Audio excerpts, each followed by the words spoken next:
Welcome to QLM Business News. Here are today's news stories.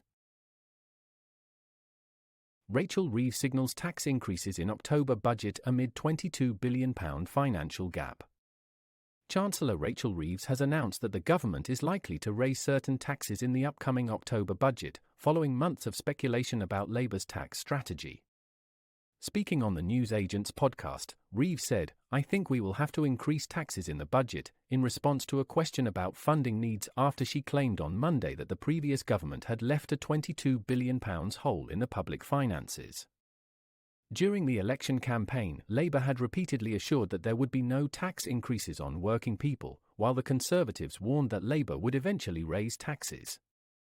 When pressed on which taxes might be increased, Reeves referred to the Labour manifesto, which commits to no increases in VAT, national insurance, or income tax, but leaves the door open for changes to inheritance tax, capital gains tax, and pension reforms.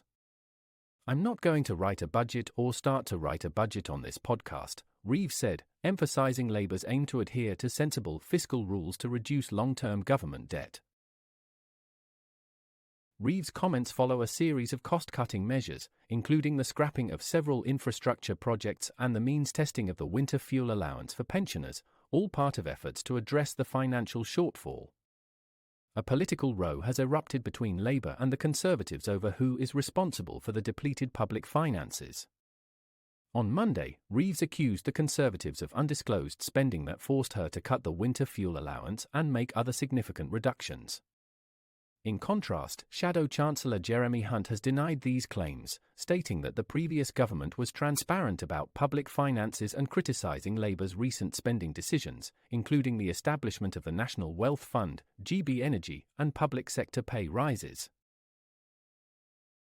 The Institute for Fiscal Studies, IFS, has supported some of Labour's claims, indicating that the previous government's hidden spending on issues like the £6.4 billion asylum system, including the Rwanda deportation scheme, was substantial.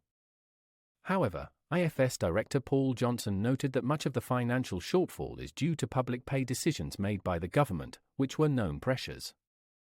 Labour has already confirmed certain tax increases, with Reeves previously hinting at the need for difficult decisions.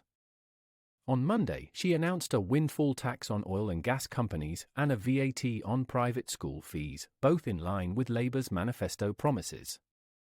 In response, Liberal Democrat Treasury spokesperson Sarah Olney has urged Labour to go further and ensure large companies pay their fair share of tax.